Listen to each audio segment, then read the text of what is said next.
Assalamualaikum warahmatullahi wabarakatuh. Waalaikumsalam warahmatullahi wabarakatuh. Al-Fatihah ala hadhihi niyyati wa ala kulli niyyatin salihah wa ila hadratin Nabi Muhammadin sallallahu alaihi wasallam wa ala alihi wa azwajihi wa dhurriyyatihi wa ahli baitihi wa ila kulli man yad'u fi hadzal majlis fi hadhihi al-halaqatil majliyah syahri Ramadan fi Masjidil Mas'ah, khususan ila musannifil kitab bil Imam Jalaluddin Al-Mahalli wa Suyuti wa li sahibil Hasyiyah lil Imam As-Sawi li jami'il mu'minin wal mu'minat wal muslimin wal muslimat syaikhul lillahi lana wa lahum. Al-Fatihah. A'udzu billahi minasy syaithanir rajim. Bismillahirrahmanirrahim. Alhamdulillahi rabbil alamin. Ar-Rahmanir Rahim.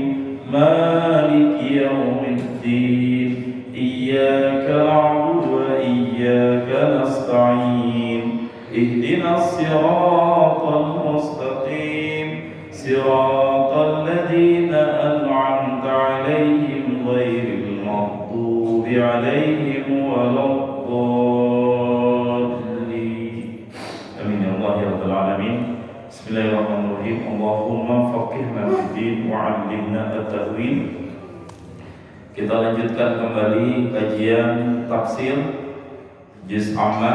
Kita masuk surat yang kedua yang kita bahas, yakni surat An-Nazi'at. Kemarin kita sudah kaji 4 ayat yang pertama. Saya ulangi ayatnya. Wan-nazi'at. A'udzu billahi minasyaitonir rajim. Bismillahirrahmanirrahim. Wan-nazi'ati gharqa. Demi malaikat yang mencabut nyawa orang-orang yang tidak beriman dengan cabutan yang sangat keras. Wan-nasyitati nashta.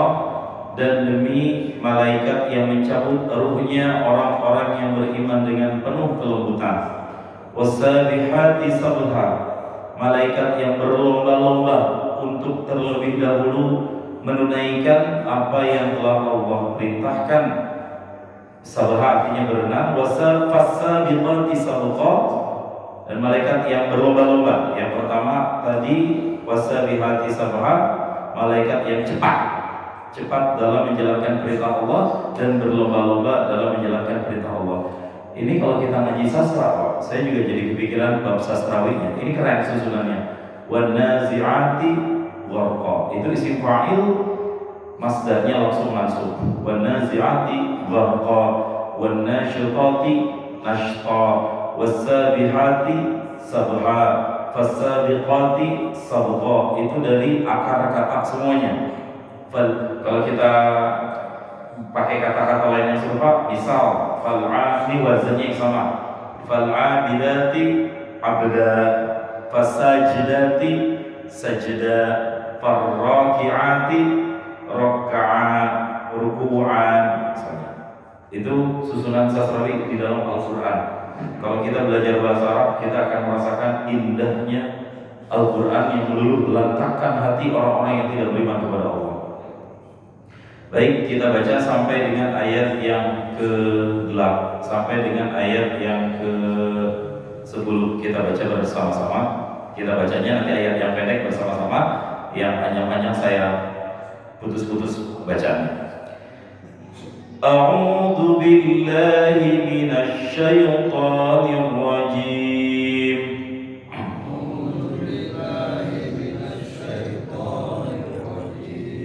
Kita tidak mulai dengan basmalah karena di pertengahan ayat tidak disunahkan, meski boleh, kecuali kalau di awal surat itu sunnah.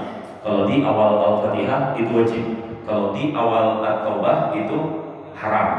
Ya, itu 3 hukum basmalah. Jadi kita cukup ta'awudz saja. Fal mudabbirati amra.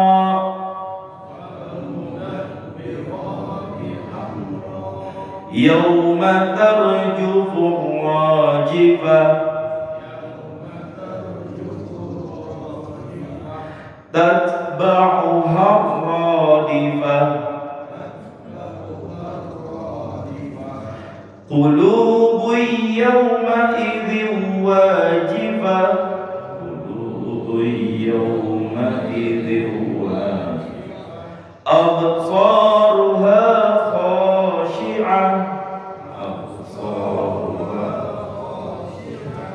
يقولون أئنا لمردودون في الحافرة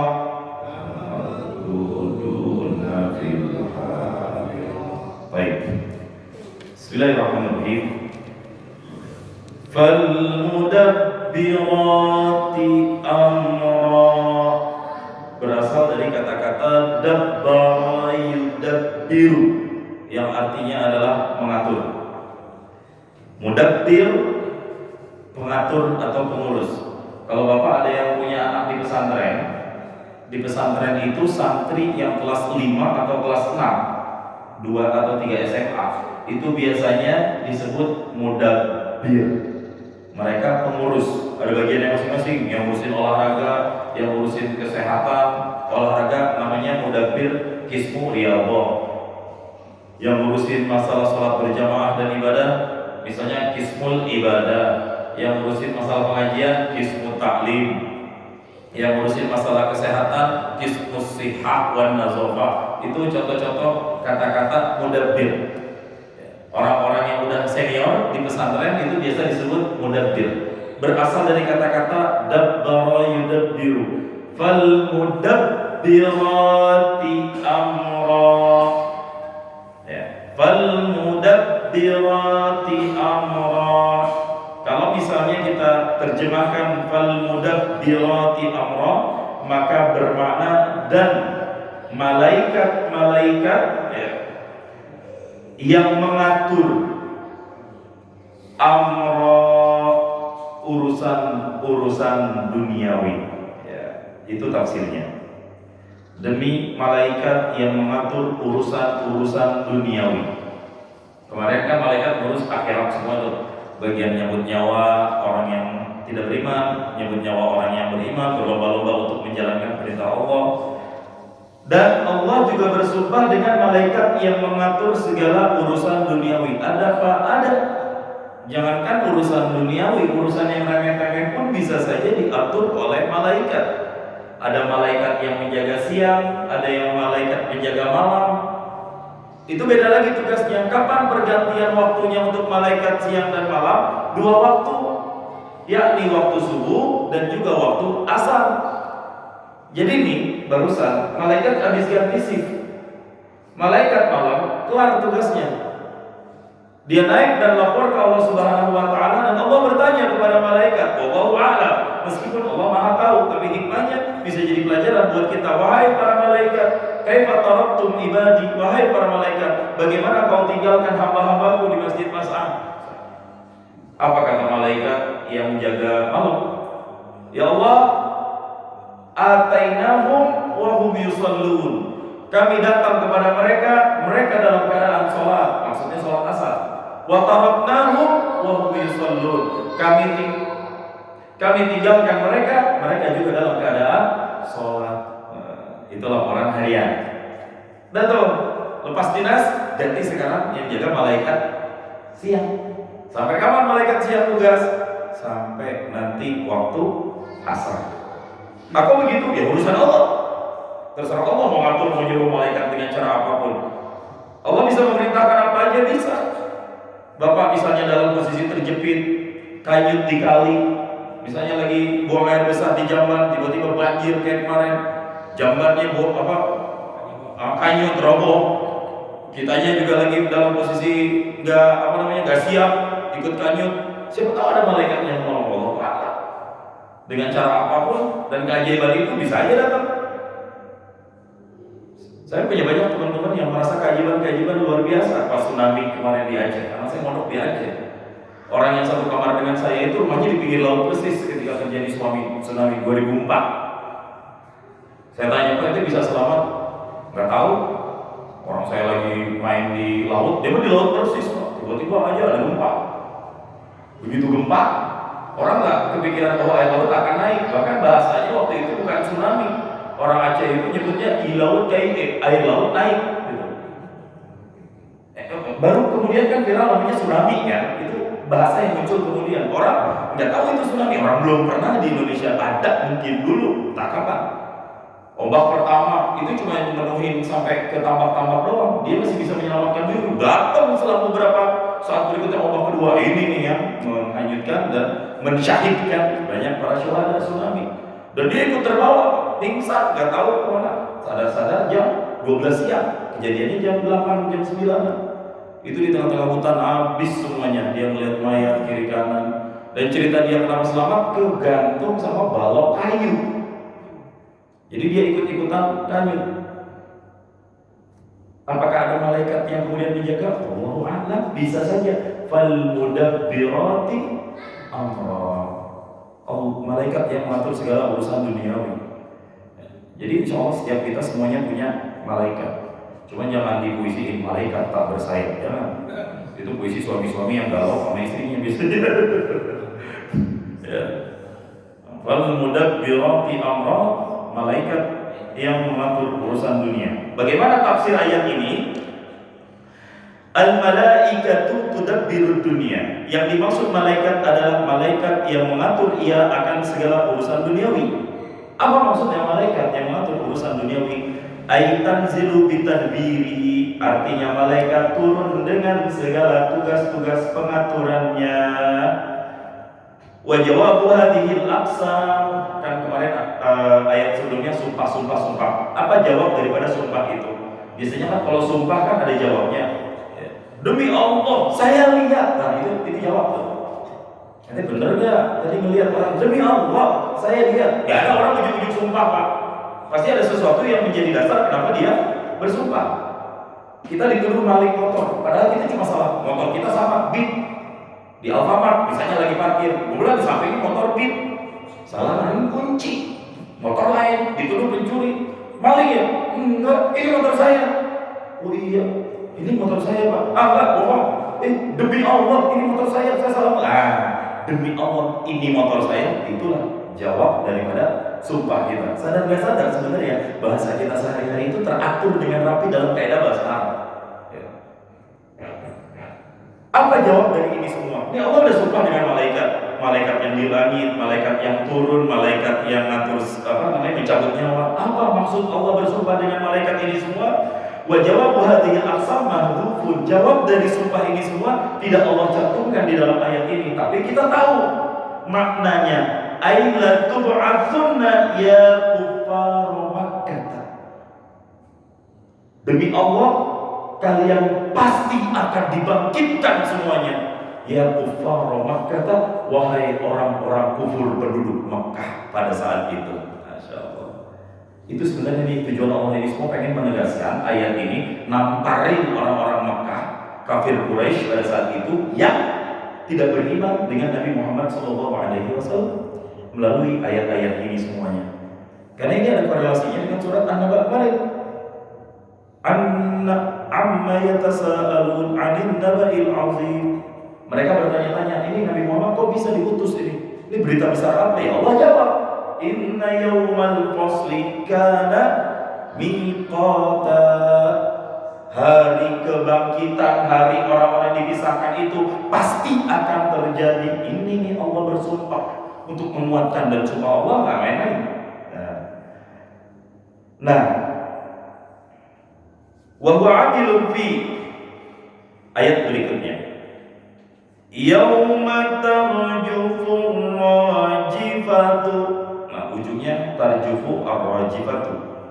Yauma jadi dzaraf, tarjufu fi'il mudhari' yang sahih akhirnya dan tidak bersambung dengan amil-amil yang menasabkan maupun yang menjazamkannya.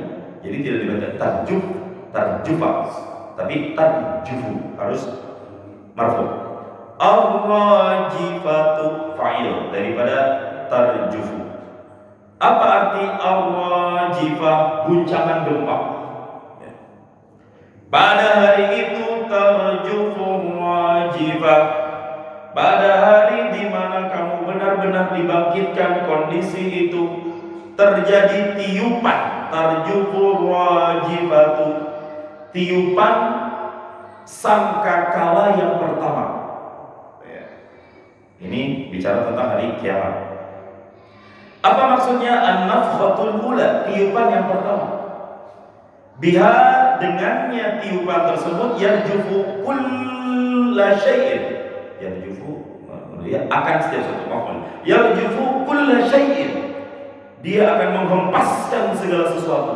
Apa maksudnya menghempaskan segala sesuatu? Ayyatazalzalu, artinya semuanya berguncang.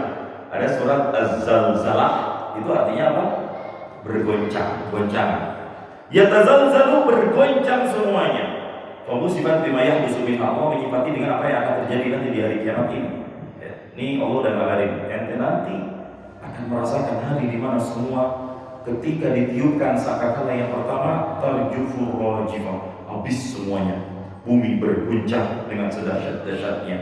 Dikuatkan dalam surat Az-Zalzalah, iza zulzilatil ardu, apabila jika bumi digoncangkan dengan segoncang-goncangnya. Dan dalam sains juga Pak, saya buka YouTube, nama channelnya itu Sisi Terang. Secara ilmiah, hari kiamat itu pasti akan terjadi. Ketika nanti di masa atau di titik waktu tertentu semuanya berhenti, maka tata surya, kosmos alam ini akan saling berbenturan dan bertabrakan satu sama lain. Ini bicara sainsnya, yang membuktikan kebenaran akan terjadi hari kiamat. Saya nggak tahu bahasa Inggrisnya hari kiamat itu apa. Sawi pernah dengar nggak hari kiamat bahasa Inggrisnya apa?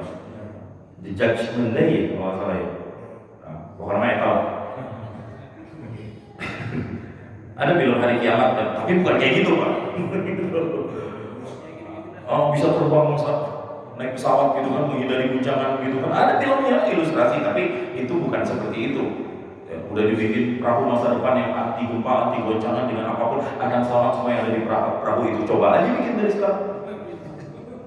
Nah, nggak akan ada yang bisa selamat pada saat itu. Itu tiupan yang pertama. Apakah cukup dengan tiupan yang pertama? Belum cukup. Ada tiupan yang kedua. Ini dalilnya. Tatba'uha radifah, tatba'uha, mengiringi akannya tiupan yang pertama, ar-radifah, oleh tiupan guncangan yang berikutnya. Di dalam tafsir, an-nafkhah ats-tsaniyah, tiupan yang kedua.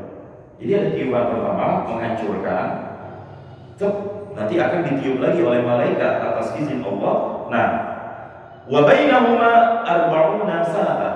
Antara tiupan pertama dan kedua itu totalnya arba'una sanatan, 40 tahun namanya.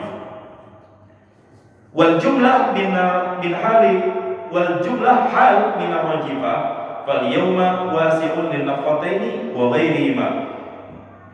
Kan kata-kata yaum itu artinya sehari. Yauma dalam bahasa Arab itu artinya pada hari itu. Yang dimaksud hari itu ya sehari. Ini kan lama, kok pakai yaum, harusnya harinya jamak, ayyamun. Nah, di dalam tafsir dijelaskan pada hari itu masih dianggap sehari, cuma lamanya aja 40 tahun menurut perhitungan di dunia.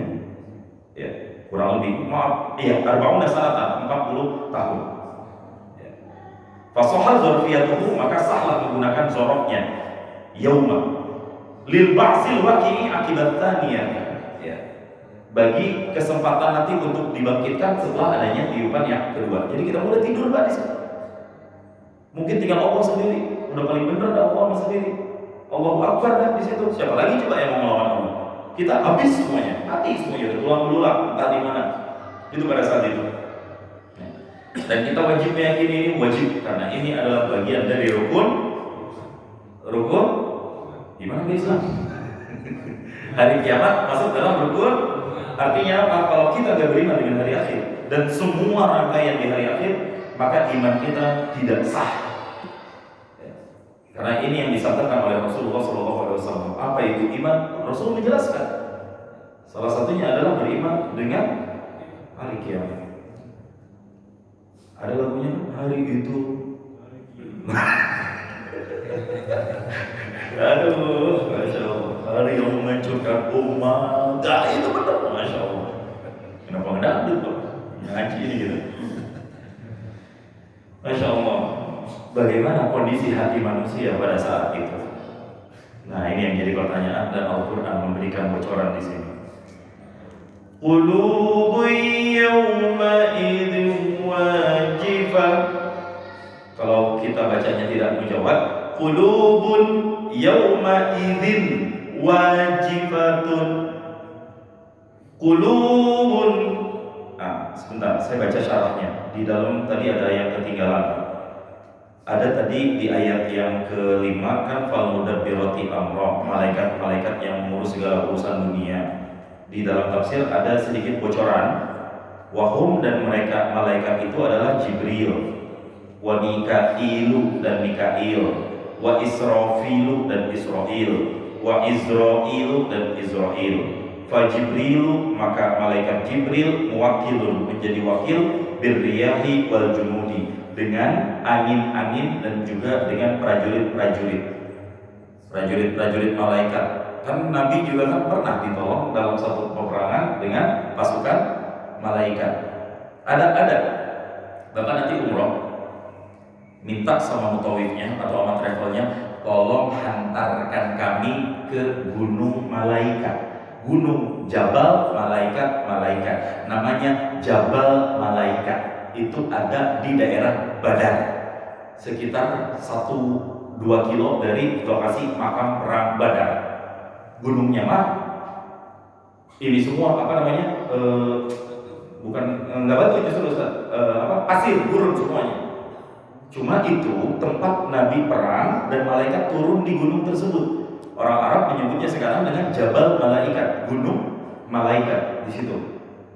Klik di Google Jabal Malaikat, gunung malaikat itu seperti apa. Bahkan ada landmarknya di situ buat foto-foto di situ. Kalau kotak amalnya nggak ada di situ.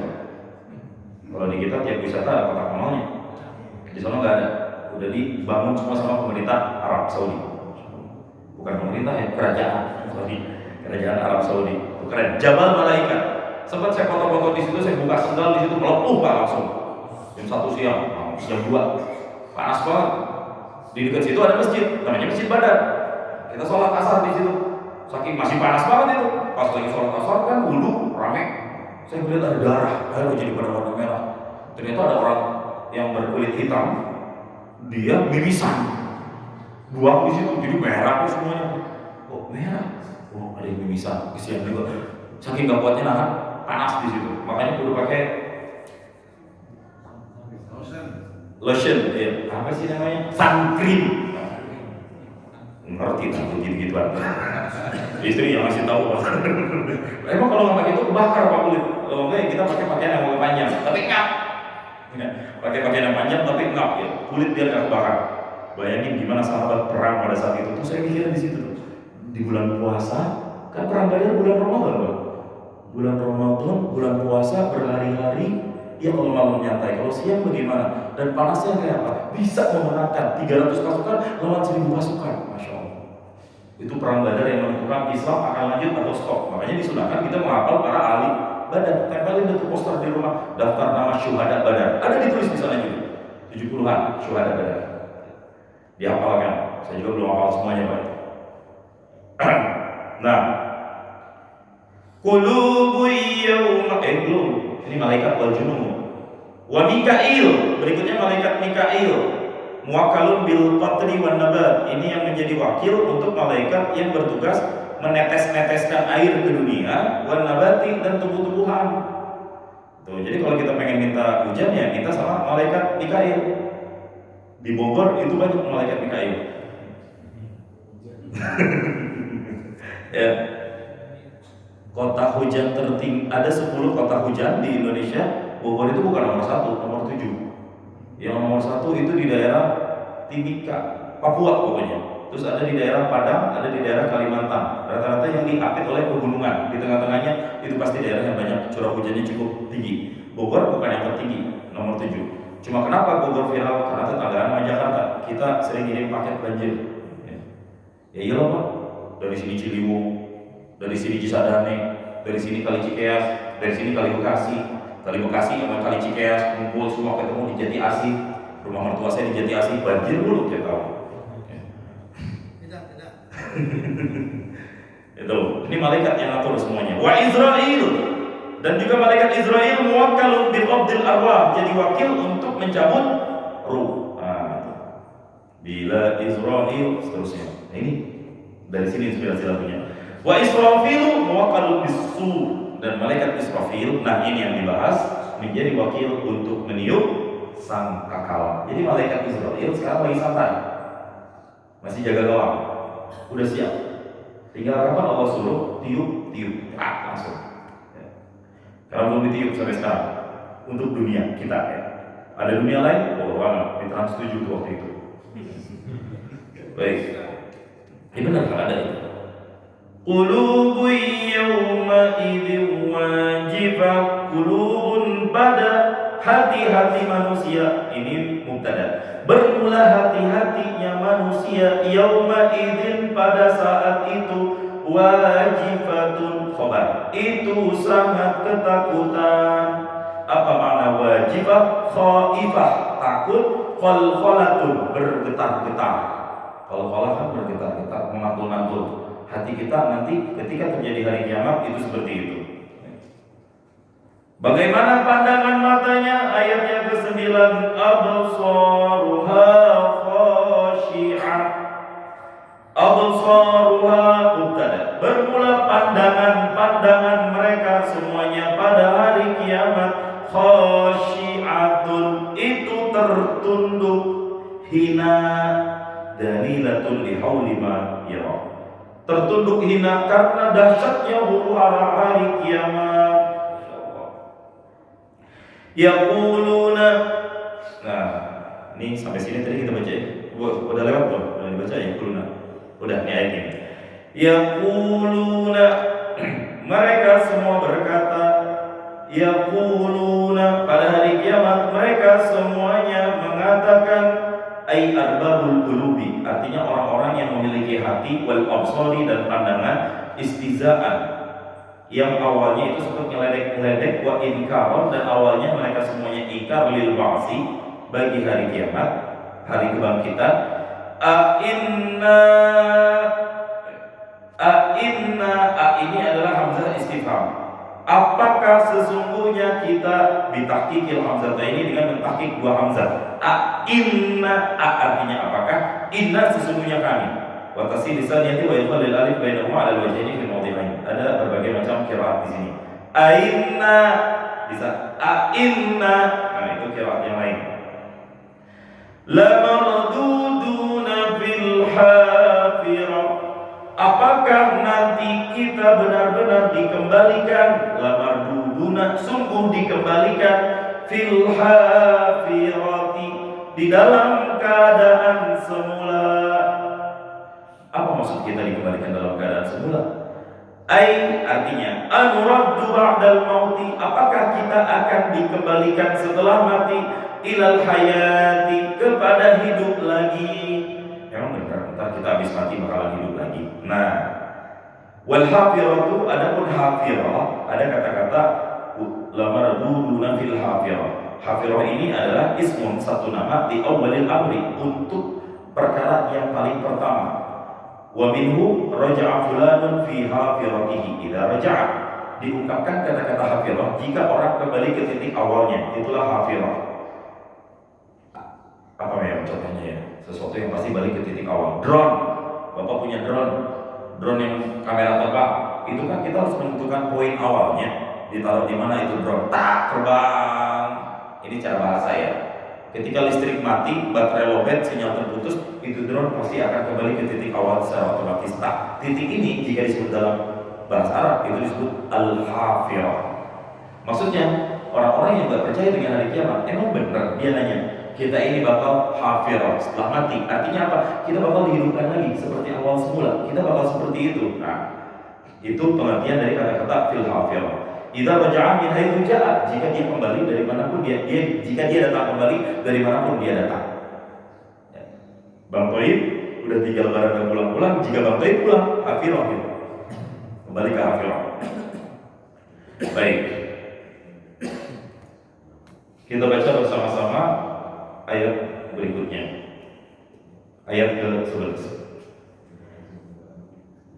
Aidza kunna Aidza kunna izaman nakhirah. Qalu tilka idzan karratun khasirah. Karratun khasirah.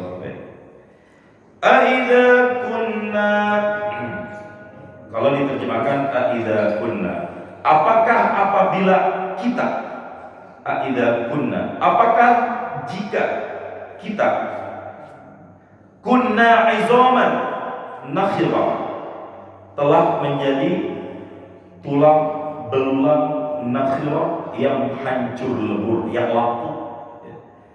Apakah jika kita menjadi tulang belulang nakhirah yang telah lapuk? Wa fi qira'atin nakhirah, dalam qiraat yang lain dipanjangin, aidza kunna izaman nakhirah. Ada yang qiraat bacaannya seperti itu.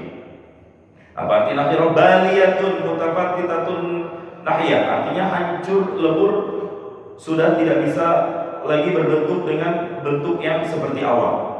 Maksudnya begini, orang-orang yang tidak beriman nanya, kita udah jadi tulang belulang, hancur lebur loh.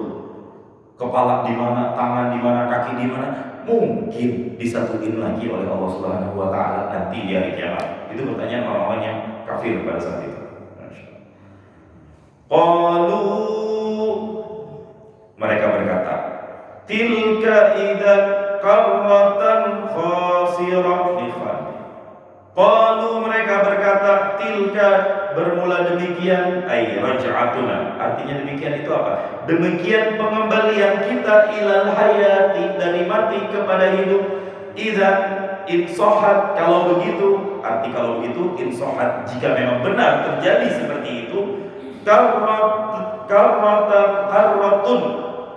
karratun khasirah, sungguh akan menjadi sebuah kembali. Ay raj'ah, raj'ah itu artinya kembali. Seperti talak raj'i, ada talak yang masih bisa kembali lagi ke istri yang pertama atau kedua atau ketiga atau keempat ya. Khasirah, kita kembali dalam keadaan merugi. Apa maksudnya?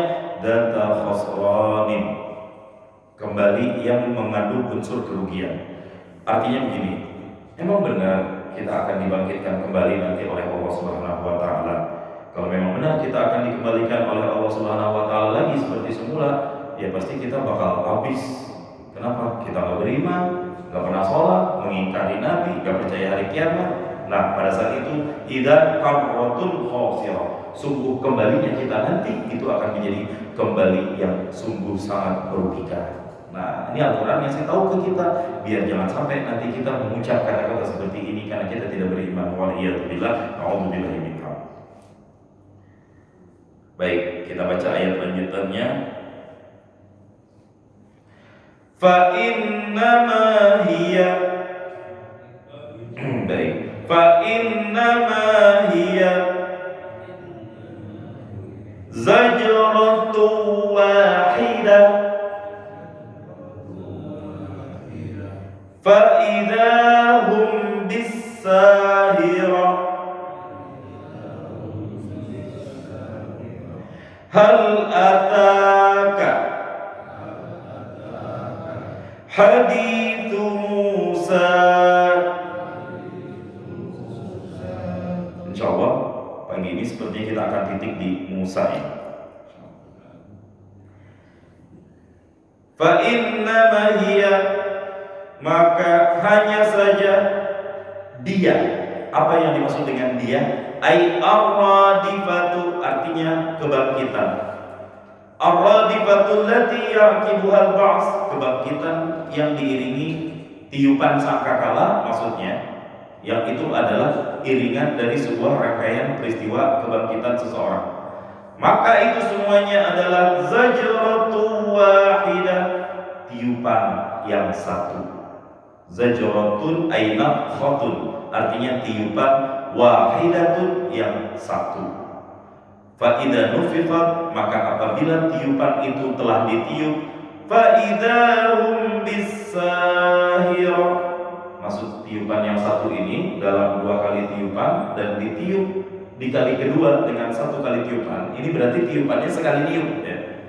Kalau wasit di habis babak 3 kali niup. Enggak, kalau malaikat 1 kali tiupan semuanya. Yang pertama 1 kali tiupan itu menghancurkan, yang kedua 1 kali tiupan membangkitkan. Nah, ini ketika faidah nufikhat, jika telah ditiupkan kembali, faidahum, maka tiba-tiba mereka siapa? Ay kullul khalaiqi, semua makhluk, bisahirati, mereka akan berada di sahirah. Apa itu sahirah? Wajhul ardi, atas permukaan bumi, ahya'an, mereka semua dalam keadaan hidup. Ba'dama kanu bi batniha amwatan, setelah mereka di dalam sahirah itu dalam keadaan mati. Nanti jadi pertanyaan, Pak Ustadz, kita nanti ketika sudah mati itu bakal kembali lagi ke bumi yang kita pijak dulu sekarang atau enggak? Nah, jawabannya enggak. Kita nanti ada di satu tempat namanya As-Sahirah. Ini kemarin saya sudah jelaskan. Nama kedua dari surat An-Nazi'at adalah As-Sahirah. Nih di ayat ini. Jadi nanti nama tempat kita adalah As-Sahirah, itulah mahsyar. Jadi padang mahsyar itu artinya tempat berkumpul. Nama tempatnya itu sendiri As-Sahirah. Kita nanti akan ada di situ. Setelah kita mati, kita mati kan di bawah tempat itu nanti akan naik semua ke permukaan, wajhil ardi, atas permukaan bumi dalam keadaan ahya'an, hidup. Disitulah bentuk kita udah berubah-ubah dengan nama masing-masing. Wasumiyat sahirah li'annahu la naum 'alaiha, dinamakan sahirah. Sahirah sendiri ya, artinya begadang. Ya. Barang siapa yang ingin mendapatkan kemuliaan, man aradal muna sahiral layali, siapapun yang ingin mendapatkan kemuliaan, ya bangun malam. Ya. Bangun malam, yang di pinggir jalan kemana aja yang bangun malam. Itu yang berlari, yang berdiri, lain malam, berdiri malam-malam. Cuma kita di masjid, jadi semua. Cuma bukan itu yang dinamakan dengan sahirah di sini. Cuma ada sedikit persamaan. Kenapa? La nauma 'alaiha. Kita nggak bakal tidur lagi. Artinya apa? Nggak ngantuk ntar di sana. Jadi nanti di padang mahsyar, di sahirah itu kita nggak akan ngantuk. Di sahirah kita nggak akan ngantuk. Semua akan berdiri menghadapi amalnya masing-masing. Kenapa? Min ajlil khaufi wal hazni. Karena di situ semua orang dalam keadaan dua, takut dan sedih. Takut dengan amal-amalnya, sedih dengan apa yang pernah mereka lakukan. Takut dengan amal-amal, sedih dengan yang pernah mereka lakukan. Ya, amalnya itu sendiri. Masya Allah. Ini kabar dari Allah Subhanahu Wa Taala untuk kita semuanya. Jadi sahirah itu di dalam tafsir dijelaskan, ada yang mengatakan ardun min fiddatin yakhluquha Allah, suatu bentuk tanah yang terbuat dari perak, yakhluquha Allah Taala, yang Allah ciptakan. Ya, katanya bentuknya perak, tapi nggak bisa dijual lagi kalau dari sana, Pak. Allahu a'lam bishawab. Baik, kita akan berhenti di ayat wa hal ataka hadithu Musa. Hal ataka, apakah telah datang kepadamu hadisu Musa? Apakah telah datang kepadamu cerita tentang Musa, Nabiullah Musa alaihissalam? Setiap nabi itu ada musuhnya, Pak.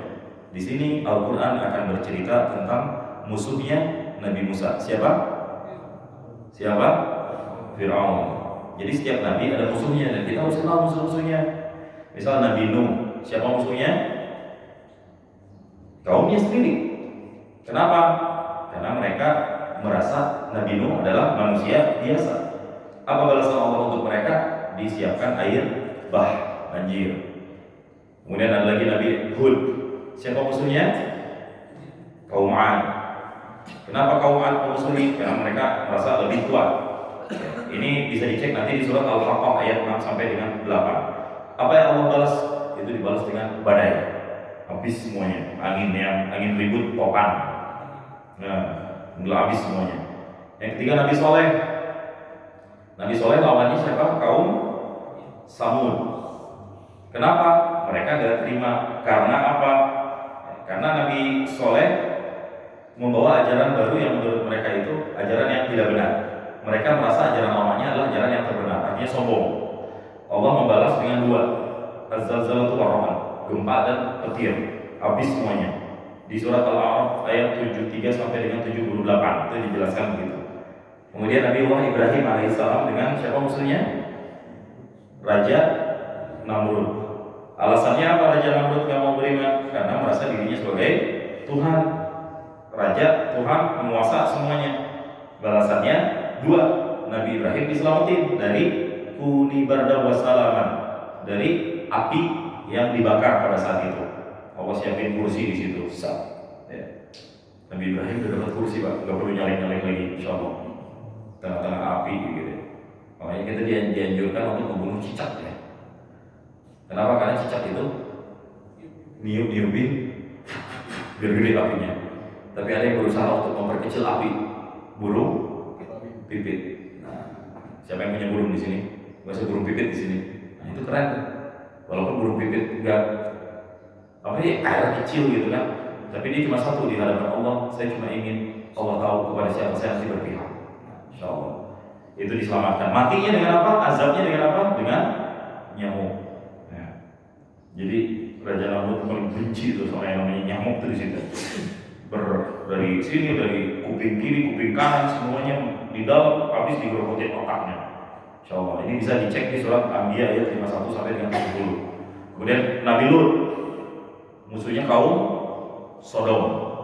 Ini punten kalau saya nyebut hurufnya, huruf L, huruf G, huruf B, huruf T, huruf Q, dan tanda plus di situ. Ya.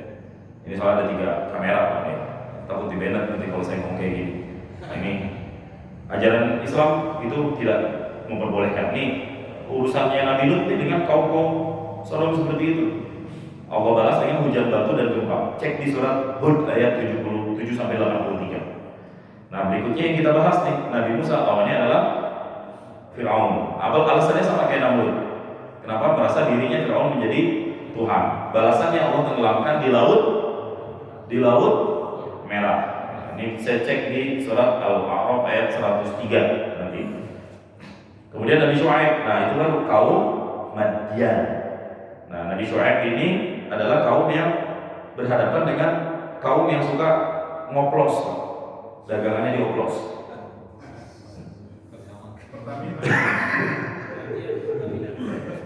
Berhadapan dengan kaum-kaum yang curang dalam perniagaan mereka, yang harusnya ronnya 90 dinaik-naikin jadi 92 misalnya, atau yang harusnya 92 diturunin jadi 90, harga disesuaikan. Contoh, saya nggak nyebut organisasi atau BUMN tertentu ya Pak ya. Apa alasannya? Gempa. Apa balasannya? Allah kirim gempa, badai, dan itu semua seketika membinasakan. Nauzubillah. Cek di surat Hud ayat 4 sampai 95. Nabi Isa lawannya 2, Yahudi dan Romawi. Alasannya karena iri dengan mukjizat Nabi Isa yang begitu banyak, bisa menghidupkan orang mati, menyembuhkan orang sakit, dan kita udah bahas itu di surat Yasin kemarin, kisah Habib An-Najjar. Yang terakhir Nabi kita Nabi Muhammad SAW, musuh-musuhnya adalah orang-orang kafir Quraisy pada saat itu yang menentang, dan Allah kirimkan azab kepada mereka semuanya dengan kebinasaan hidupnya. Wa'iyadzubillah. Insya Allah nanti kita akan lanjut tentang kisah Nabi Musa dan juga kisah tentang Fir'aun. Bagaimana mereka berdua berselisih dan apa hikmah yang bisa diambil dari kisah Nabi Musa alaihissalam dengan Fir'aun laknatullah alaih. Yudzabihuna abna'ahum wa yastahyuna nisa'ahum. Terjadi itu, menyembelih anak-anak mereka wa yastahyuna nisa'ahum, dan memberikan rasa malu, mempermalukan kaum hawa wanita. Fir'aun itu gelar, kayak kita bupati, gubernur, camat itu Fir'aun. Namanya sendiri siapa? Ramses. Ramses juga ada banyak. Saya nggak tahu tuh Ramses keberapa itu. 4 ya kisahnya. Makamnya di mana? Jangan diziarahi. Orang Indonesia begitu, orang ini kepo. Nabi ini di mana? Bagus kalau kuburan para nabi ya. Abu Lahab pengen dicari makamnya. Padahal tujuannya pengen nempong, disambit-sambitin, dibakar, tumpuk pakai jerami gitu. Ada nih kayak gitu. Takutnya di sana nanti tawasulan lagi, alhamdulillah. Jangan sampai. Insyaallah besok juga kita akan bahas tentang 7 langkah bagaimana manusia berhasil menggoda setan berhasil menggoda manusia-manusia yang kufur kepada Allah itu. Ada 7 langkah. Ketika setan berhasil menjerumuskan kita, itu artinya setan sudah melalui 7 langkah itu. Apakah nanti kita akan masuk dalam satu dari 7 perangkat itu? Insya Allah kita akan sambung di pertemuan esok hari. Sampai sini ada yang ingin dikonfirmasi? Ditanya? Gimana Abi? Ya, orang katanya ada malaikatnya yang mendampingi. Kenapa kita kalau lagi maksiat nggak tuh ada malaikat? Kenapa kita kalau ada malaikat kita nih? Kenapa kami mau jumlah malaikat itu sebagai orang lahir? Datang lagi itu lebih banyak dari kita tuh malaikat. Baik, jazakumullah. Al-imanu yazidu wa yanqusu. Iman itu kadang naik, kadang turun. Masalahnya malaikat adalah makhluk-makhluk Allah yang beriman. Hanya bisa diketahui oleh orang yang beriman. Artinya apa? Ketika orang berbuat maksiat, dia dalam posisi tidak beriman. Maka jangankan malaikat, Allah pun tidak dilihat, Allah pun tidak merasa ada. Ya. Itu cara-caranya setan, ya itu mengaburkan pandangan kita bahwa Allah itu nggak ada. Nanti cara yang paling terakhir kan dibikin, udahlah ngapain lu ibadah? Allah udah netapin kok orang di surga sama di neraka. Lu rajin-rajin ibadah, ujung-ujungnya kita masuk neraka, percuma. Udah happy gas. Contohnya, itu cara terakhir setan nanti ya, langkah yang nomor paling 7. Artinya apa? Seseorang ketika dia ada iman di dalam hatinya, dia akan merasa Allah selalu dalam muraqabahnya. Apa? Anta'budallaha ka'annaka tarahu, kau sembah Allah seakan-akan Allah melihatmu. Fa in lam takun tarahu, sekalipun kau tidak melihat Allah, fa innahu yaraka, maka sesungguhnya Allah melihatmu. Itu sifat ihsan. Orang yang kalau udah punya ihsan, aman iman di dalam hatinya. Gitu. Malaikat mas standby terus 24 jam, siap mencatat amal-amal kita. Kita juga sering nyatet amal-amal kita di story WA. Malaikat belum nyatet, dia udah nyatet duluan. Alhamdulillah, puasa Senin Kamis lancar. Ya, mudah-mudahan ihsannya ada terus, jadi kerasa ada malaikat di kiri dan di kanan kita untuk nyatet.